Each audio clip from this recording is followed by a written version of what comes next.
ایک زمانہ تھا جب دنیا تلوار، بندوق یا میزائل وغیرہ سے جنگ لڑا کرتی تھی، لیکن اب وقت بدل چکا ہے۔ جی ہاں، اور اس وقت بھی دنیا ایک بہت بڑی تجارتی جنگ کی لپیٹ میں ہے۔ ایک زمانہ تھا جب دنیا میں زیادہ تر تیل عرب ممالک میں پایا جاتا تھا، جن میں سعودی عرب، یو اے ای، ایران اور عراق جیسے ممالک شامل تھے۔ لیکن اب وقت بدل چکا ہے۔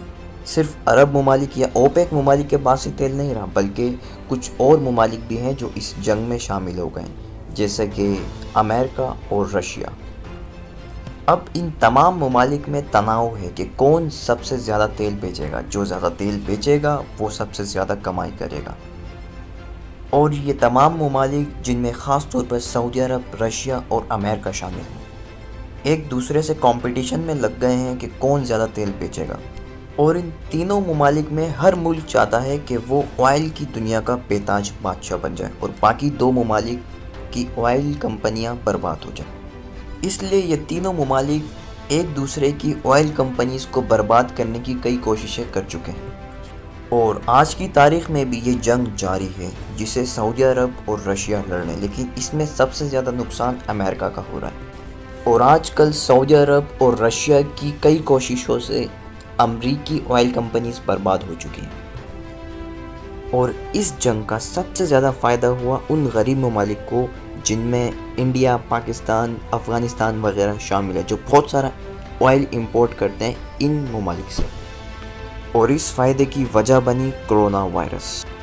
جی ہاں، کرونا وائرس، جس نے پریشان کر دیا ان ممالک کو جو آئل کی دنیا کے تھے بے تاج بادشاہ۔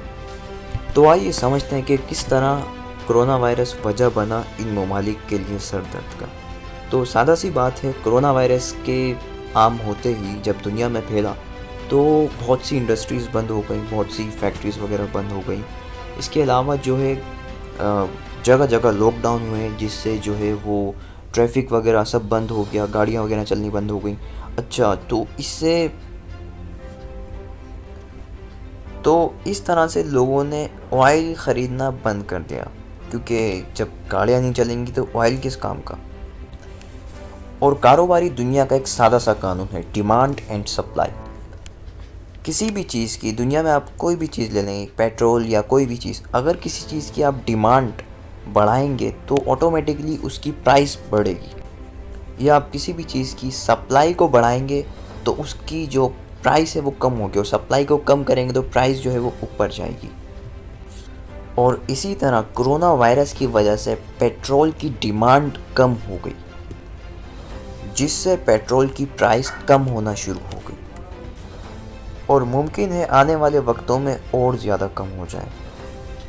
امریکہ کا مسئلہ یہ ہے کہ اسے آلریڈی آئل بہت زیادہ مہنگا پڑتا ہے، مطلب جس طرح سے سعودی عرب کی کاسٹ کم ہوتی ہے آئل نکالنے میں، لیکن امریکہ کی جو کاسٹ ہے وہ بہت زیادہ ہوتی ہے۔ مثال کے طور پر اگر سعودی عرب جو ہے وہ 100 روپے کا پیٹرول بیچ رہا ہے تو وہ پیٹرول اس کو پڑ رہا ہے 50 روپے لیٹر، یعنی کہ 50 روپے سعودی عرب کا پروفٹ۔ یہ صرف سادہ سی مثال ہے۔ اور جبکہ امریکہ کے لیے الٹا ہے، امریکہ کے لیے ایسا ہے کہ وہ اگر 100 روپے کا پیٹرول بیچ رہا ہے تو 90 روپے کا اس کو پڑ رہا ہے، یعنی کہ 10 روپے کا اسے فائدہ ہو رہا ہے۔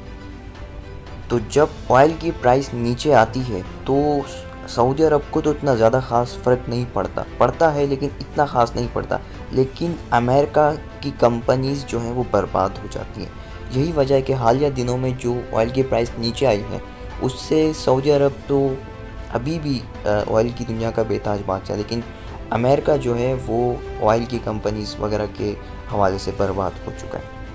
تو اس کا جو بہت زیادہ ایڈوانٹیج ہے، جیسے کہ ہم پہلے ذکر کر چکے ہیں، پاکستان، انڈیا جیسے ممالک کو حاصل ہوگا، جو کہ بہت زیادہ آئل جو ہے امپورٹ کرتے ہیں۔ اس کے علاوہ جو ہمارا جو تجارتی خسارہ ہے، ہم بہت زیادہ چیزیں امپورٹ کرتے ہیں، بہت کم چیزیں جو ہم ایکسپورٹ کرتے ہیں، وہ بھی کافی کم ہوگا آئل کی پرائسز سے، اور امید ہے کہ ڈالر بھی نیچے آئے گا، جس سے پاکستان کو بہت زیادہ فائدہ ہو سکتا ہے۔ اس کے علاوہ ایک اور چیز بھی ہے پاکستان کے لیے، کہ جیسے کہ پاکستان جو ہے ٹیررزم کے بارے میں بہت زیادہ بدنام رہا ہے، تو کرونا وائرس سے جو ہے سب چیزیں ریفریش ہو چکی ہیں، تو پاکستان کی جو امیج ہے وہ بھی بحال ہو سکتی ہے، پاکستان میں ٹورزم بڑھ سکتا ہے، اور بھی کئی فوائد ہو سکتے ہیں پاکستان کو۔ اور یہ سب ممکن ہوا صرف کرونا وائرس کی بدولت۔ یہ بات ضرور ہے کہ کرونا وائرس جو ہے ایک پورے دنیا میں پھیل گیا ہے، جو کہ بہت زیادہ نقصان کا باعث بنا پوری دنیا کے لیے، لیکن جہاں کرونا وائرس کا بے تحاشا نقصان ہے وہاں کچھ فائدہ بھی ہے۔ تو آج ہم نے اس کے فوائد کے بارے میں ہی بات کی۔ امید ہے کہ حکومت اس آئل کی پرائس نیچے آنے کا بھرپور فائدہ اٹھائے گی اور پاکستان کی اکانومی کو اوپر لے کے جائے گی۔ بلا شبہ جس طرح سے کئی ممالک کو اس جنگ کا فائدہ ہونے والا ہے، اسی طرح سے ایسے ممالک بھی ہیں جنہیں اس جنگ کا سب سے زیادہ نقصان ہوگا، اور ان ممالک میں شامل ہیں عرب ممالک۔ کیونکہ اگر دیکھا جائے تو عرب ممالک کی جو اکانومی ہے وہ زیادہ تر جو ہے وہ آئل پر ڈیپینڈ کرتی ہے، جیسے کہ عراق ہے، اس کی 98% جو اکانومی ہے وہ آئل پر ڈیپینڈ کرتی ہے، اور سعودی عرب کی اکانومی بھی تقریباً 80% جو ہے وہ آئل پہ ڈیپینڈ کرتی ہے۔ تو اس کا سب سے زیادہ نقصان جو ہے اوورسیز پاکستانیوں کو بھی ہو سکتا ہے، جو زیادہ تر جو ہیں وہ سعودی عرب یا عرب کنٹریز میں رہتے ہیں، کیونکہ عرب کنٹریز کی اکانومی جو ہے وہ زیادہ تر جو ہے آئل پہ ڈیپینڈ کرتی ہے۔ جب 2014 کا بحران بھی آیا تھا تو کافی مسئلے مسائل ہوئے تھے سعودی اکانومی کو۔ اب ایک بار پھر اس طرح کا تیل کا بحران آیا ہے تو بہت زیادہ مشکلات ہو سکتی ہیں وہاں کے اوورسیز پاکستانیوں کو۔ عرب ممالک کو چاہیے کہ اپنی اکانومی کی ڈیپینڈنسی جو ہے وہ آئل سے ہٹا کر اور کئی جگہ لگائیں، جیسا کہ 2014 کے تیل کے بحران کے بعد محمد بن سلمان نے سعودی عرب کی اکانومی کو تیل سے ہٹا کر کئی اور چیزوں میں لگانے کی کوشش کری، جو کہ ایک اچھا اقدام ہے۔ اسی طرح سے تمام ممالک کو جو ہے اس طرح سے اقدام اٹھانے پڑیں گے، کیونکہ اب وہ وقت نہیں رہا، دنیا تیزی سے تبدیل ہو رہی ہے۔ ایک زمانہ تھا جب کہ صرف عرب ممالک ہی آئل کے ایکسپورٹرز ہوتے تھے، لیکن امریکہ اور رشیا کا بھی اس کاروبار میں کودنے سے بہت زیادہ کمپٹیشن بڑھ چکا ہے، جس کا سب سے زیادہ نقصان عرب ممالک کو ہو رہا ہے۔ اس کے علاوہ دنیا الیکٹرک کارز کی طرف بھی جا رہی ہے، جس سے کہ ظاہری طور پر آئلز وغیرہ کی جو امپورٹ ہے دنیا میں کم ہو سکتی ہے، اور کامیاب قومیں وہی ہوتی ہیں جو آنے والے خطرے کو پہلے سے بھانپ کر اس کی تیاری کرنا شروع کر دیں۔